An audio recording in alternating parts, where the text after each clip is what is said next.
In 1925, Germany welcomed one of its greatest war heroes home for the last time. Home from France, where he had gained fame as Germany's most celebrated fighter pilot.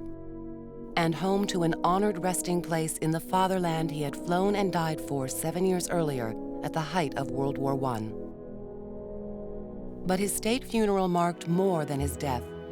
It marked the fallen flyer's transformation from hero to icon. From the merely mortal Manfred von Richthofen to the immortal Red Baron. The Red Baron is one of the greatest cult figures in aviation history. Richthofen was the ace of aces. And during World War I, no one could come close to him. Today, historians and aviation buffs still celebrate the Red Baron as the ideal fighter pilot. A daring knight of the sky who helped write the book on aerial combat during the world's first air war. Manfred von Richthofen sets the standard for aerial warfare for the next 2-3 generations. No one else in World War I, even after his death, surpassed him in his ability to capture the imagination of the world. But for the man behind the myth, the real story is a tale of disillusionment, a blood-red saga in which ancient ideals of chivalry, honor, and duty came crashing down in the fires of modern war.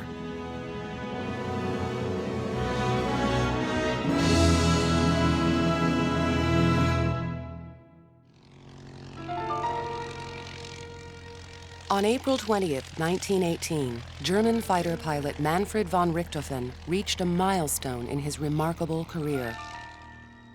In a single afternoon, he shot down 2 British planes, scoring his 79th and 80th victories in the air war over France during World War I. It was an extraordinary achievement, especially for a man who had ridden into the war 4 years earlier, not in a plane, but on a horse. When the war began, he was an Uhlan. He was a member of a specialized cavalry regiment assigned to the Eastern Front. His title, in fact, was Rittmeister, which is a cavalry rank. For Manfred, riding to war in the German cavalry was more than a job. It was his duty as a von Richthofen. The group and class that Manfred von Richthofen comes from, for centuries had been a group that had served the King of Prussia, and then, of course, becomes the Kaiser of Germany. And they were traditionally not only landowners, but they sent their sons into the army and into the civil service, and they were very much servants of the state. His dad was a cavalryman, his uncle, he had 2 of them that were in the service, both cavalry. And I just think that he thought that he should be there too. It was kind of a way of life for the Richthofens. When Germany went to war in 1914, Manfred hoped his place in the cavalry would give him a chance to see plenty of action. In his autobiography, he recalled his excitement in those early days. It lies in the instinct of every German to rush at the enemy wherever he meets him. In my mind's eye, I saw myself at the head of my little troop sabering a hostile squadron and was quite intoxicated with joyful expectation. But Richthofen found modern war to be a lot less intoxicating than he had expected, especially for members of old-fashioned horse-bound cavalry units like the Uhlans. Richthofen, as a man of his class and position, was already, in some respects, an anachronism. As the war develops very quickly into trench warfare, there's really no use for the cavalry. And so they're relegated to rear area security duties or something. And for an officer who is ambitious and who wants to play his part in the war, there's really not much to do. Richthofen realized that that war was going to last a lot longer than they expected, and it was going to be a very dirty, in-the-trench type war. But at the same time, he had seen some air battles when he was down on the ground, and he felt here's a place where he can still be an individual in a mechanized war, and it fascinated him. Richthofen had figured out that the air battles he was watching from the trenches marked the emergence of an exciting new way to wage war. Soon, he was doing his best to get in on the action. He actually was cheeky enough that he wrote a letter to his commander saying, "I did not come to war to hunt for cheese and eggs. I came for another purpose." And he requested a transfer to the German Air Service, the so-called Luftstreitkräfte. At first, the people above wanted to snarl at me, but then they fulfilled my wish. Thus, I joined the flying service at the end of May 1915. But Richthofen didn't join the flying service to be a pilot. Men of his class usually hired chauffeurs to drive their cars. Now, many of them assumed that someone else would fly their planes for them, too. In World War I, for the Germans, they looked at the pilot early on as being a person that was really just the driver of the airplane, not necessarily anyone who had command. Officers like Richthofen would sit in the passenger seat and act as observers. From there, they would conduct the vital aerial reconnaissance that could help generals to direct their forces and aim their artillery. A great many of the officers originally go to observer school, which was a pretty intensive, thorough grounding in aviation and also in recognizing landmarks, looking out for other aircraft, that kind of thing. After weeks of training, Richthofen was ready to take to the air for the first time. I was naturally very excited, for I had no idea what it would be like. It was a glorious feeling to be so high above the earth. Every day, morning and afternoon, I had to fly and to reconnoiter, and I often brought back valuable information. But French and British pilots were making reconnaissance flights of their own. Richthofen, an excellent marksman, began taking to the air armed with a rifle to try and stop them. When his first target appeared, he ordered his pilot to fly in for the kill. But the frustrated Richthofen was unable to hit his mark.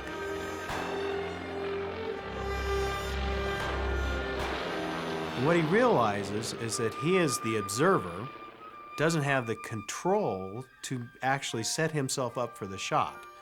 And from that, he starts to gain the idea that the best advantage one could have would be to be the pilot of the plane and have a gun that fired forward. A chance encounter on a train strengthened Richthofen's desire to strike out on his own. In the dining car, at the table next to me, was sitting a young and insignificant-looking lieutenant. There was no reason to take any note of him, except for the fact that he was the only man who had succeeded in shooting down a hostile flying man not once, but 4 times. The young lieutenant's name was Oswald Belka.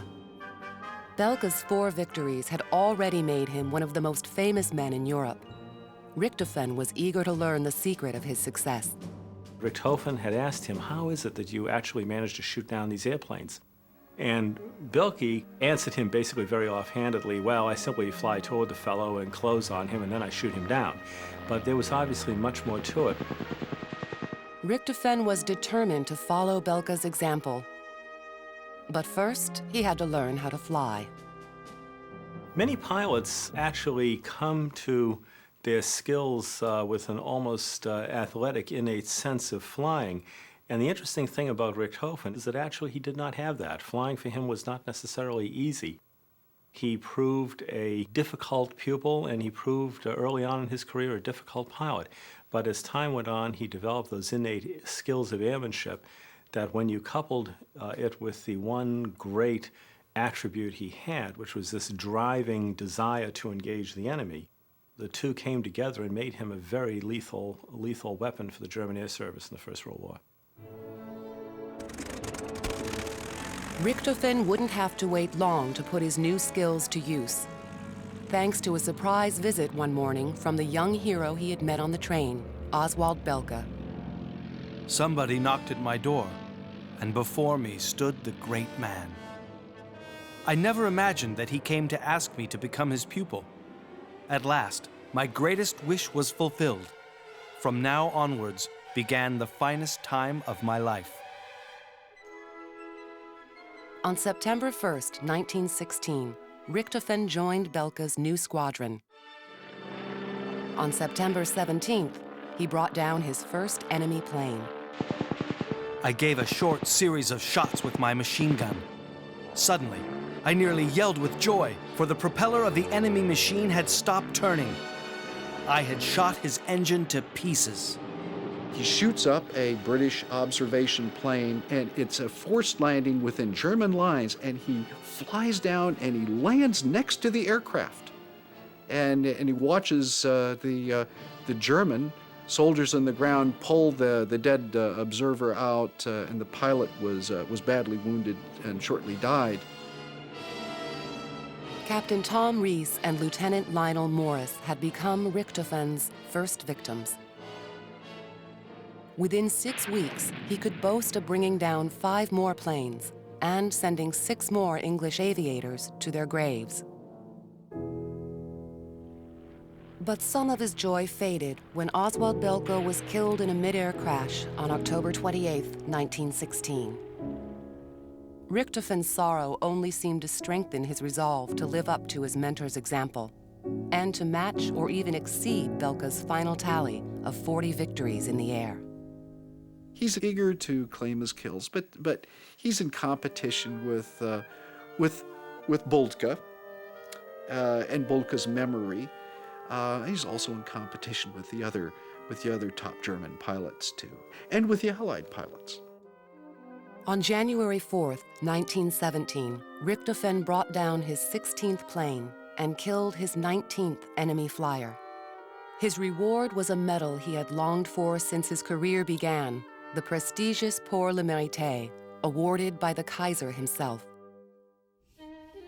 By then, Richthofen had already taken a step that would have a lasting impact on his image. It occurred to me to have my packing crate painted all over in staring red. The result was that everyone got to know my red bird. Now, if you think about red as a color, it's a color that, sort of projects someone who is a little bit wanting to be known and seen, and I think Richthofen liked that. And red is also the national color for the Prussians. Red-white is their flag. So red's a very dominant color in his history. Painting his airplane in camouflage like everybody else, or painting it with maybe modest markings, was not his style. He was always going to do something out of the ordinary. And I suppose to a degree there was an intimidation element here, and there was also the idea that maybe this was like the ancient knights with their own distinctive crests and shields or whatever. It certainly did get any attention he sought. He was nicknamed Der Rote Kampfflieger, the Red Battle Flyer. My opponents also seem to have heard of the color transformation. It is not unknown even among the troops in the trenches, and is called by them Le Diable Rouge, the Red Devil. Allied troops weren't the only ones impressed by this Red Devil and its daring pilot. In January 1917, his superior officers awarded Richthofen command of his own squadron. He takes over a new fighter squadron. Jasta 11, is what they call the fighter squadron, is not an elite unit. He turns that into an elite unit. Richthofen was a very effective leader. Someone who was dedicated and disciplined, someone whom his men valued and trusted and followed without question, and also someone who recognized that he had a responsibility to protect and save his men.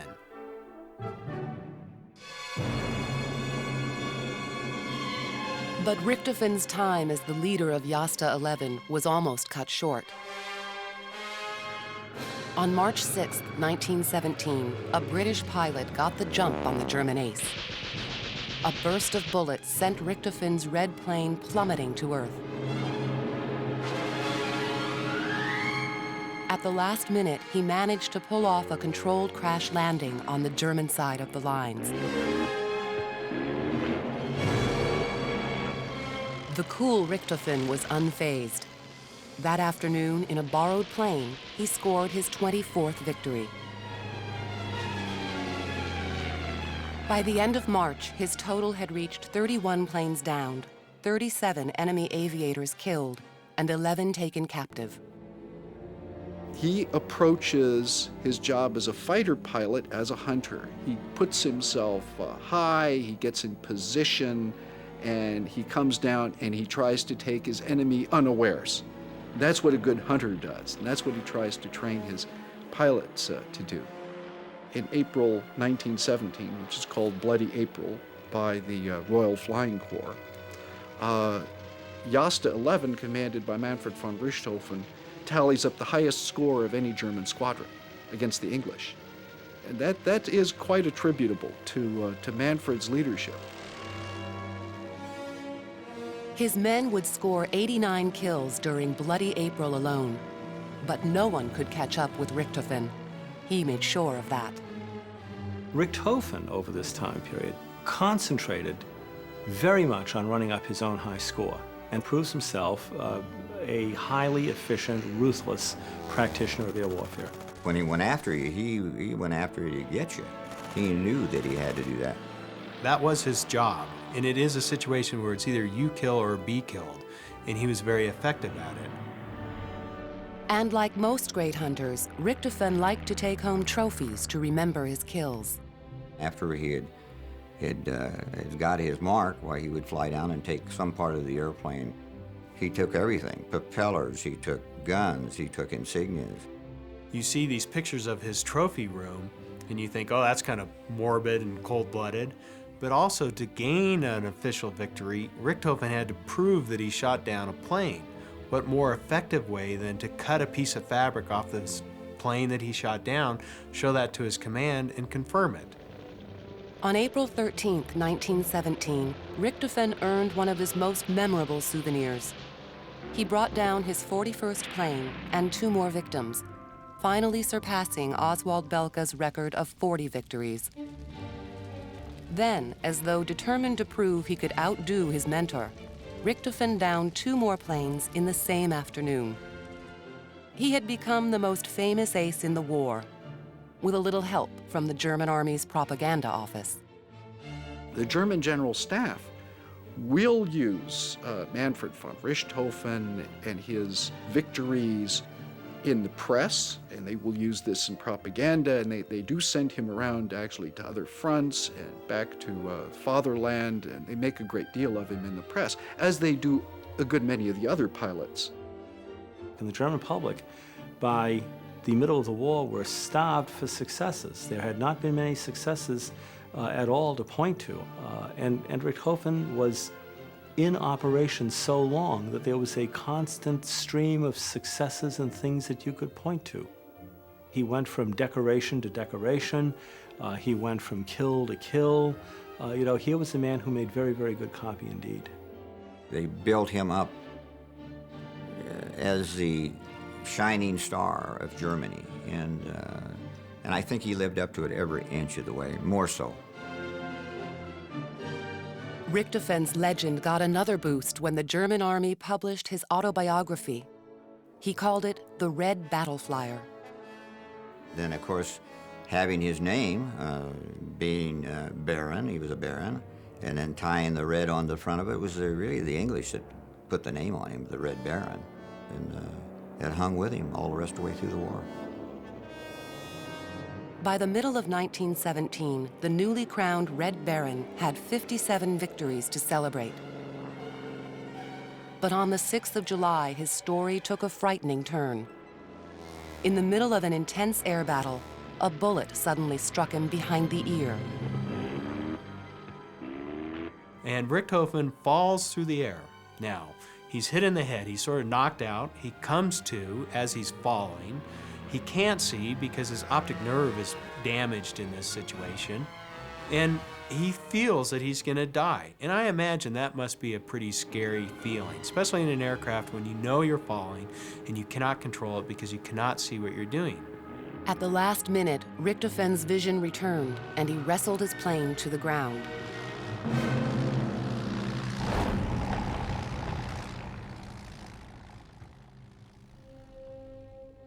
Weeks in the hospital and on medical leave followed. By August, Richthofen, though still wearing a bandage on his head, felt duty-bound to get back in the air, but his old passion for the fight seemed to be fading, and not even the chance to fly the new red triplane that would become his trademark could rekindle the flame. He's returned to combat. He starts suffering headaches. He's just increasingly out of sorts with himself. And above all, he is increasingly dismayed at what's happening in the air war. It wasn't just his brush with death that had Richthofen down. By 1918, he was starting to realize that Germany might lose the war. He had once come home from his missions boasting of his latest kill. Now, he just locked himself away. The battle now taking place on all fronts has become dreadfully serious. I'm in wretched spirits after every aerial combat. When I put my foot on the ground again at the airfield, I go to my four walls. I do not want to see anyone or anything. For Richthofen, as with any fighter pilot in the German Air Service in the First World War, there was no real end of a tour of duty. You flew until you were shot down or until the war ended. And in Richthofen's case, we see over time an interesting change and transformation in him, in that he becomes irascible, he becomes edgy. The physical toll of flying on anybody in that era is horrendous. Frankly, it's surprising to me that he lasted as long as he did in the conditions that he did.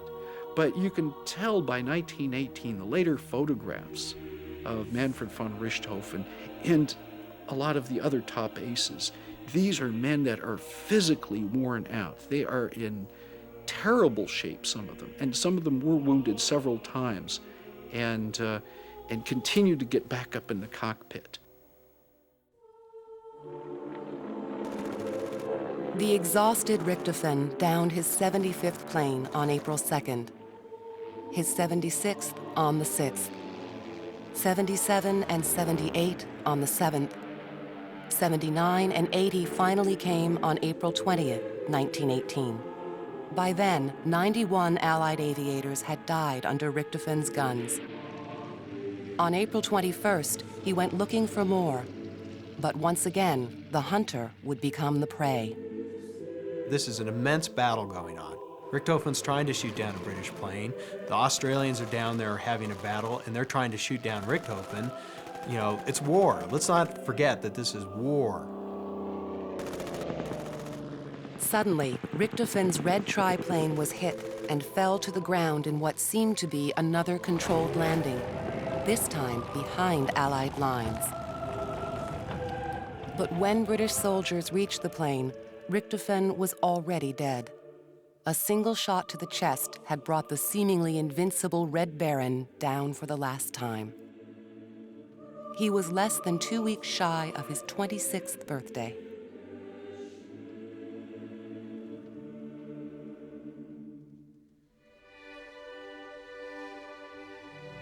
To this day, no one knows for certain who fired the fatal bullet. It was almost a fluke shot, though, because his aircraft was not badly damaged or shot up, and he was hit by one bullet, so he seems to have just gotten unlucky. But he did make a lot of mistakes in his last day. He seems to have really been flown out. If we take a look at the circumstances under which he was shot down, he engaged in a fight intemperately against great odds, and then when he saw a pilot pull out of the fight and dive away toward the Allied side of the line, in complete violation of every instinct, he followed that airplane to lower level, deeper and deeper into Allied territory, until he was finally under fire both from the ground and from the air. And this reflects perhaps his fatigue, lack of awareness, residual effects from his head wound. He simply lost track of everything else going on, and he lost track of everything that would have kept him alive. But in death, as in life, Richthofen remained a celebrity, even among his enemies. The people on the ground recognize the red triplane, and they know that that's the Red Baron, and everybody knew him, and everybody wanted a little piece of that. So one thing happens very quickly is Richthofen's plane is basically torn apart by scavengers. I mean, literally, when you realize that his plane landed intact, and then you see the photographs of the plane when it's removed back behind the front, it looks like it went through a terrible crash. But in reality, everyone was taking pieces off that airplane. The next day, his former enemies laid the Red Baron to rest with full military honors. His casket is literally carried by pilots that fought against him and brought to the grave, a 21-gun salute. I mean, this is amazing when you look at it. There are wreaths presented to the grave from different squadrons, not only British and French, but also other Allied countries, and they look to him as a fallen hero. Today, millions of people still remember the Red Baron, still thrill to his amazing feats, and still celebrate Manfred von Richthofen as the world's first great fighter pilot, thanks in part to the exploits of a very different type of aerial warrior. But those who know Richthofen's real story know he didn't need the help of a cartoon dog to earn enduring fame. He is the ace of aces. It is his style, it's his manner, it's his leadership. He is what an ideal air commander ought to be. Aggressive, competent, a good leader, looks out for his men, understands tactics. He's all of those things. He set the standard for all later fighter pilots to follow.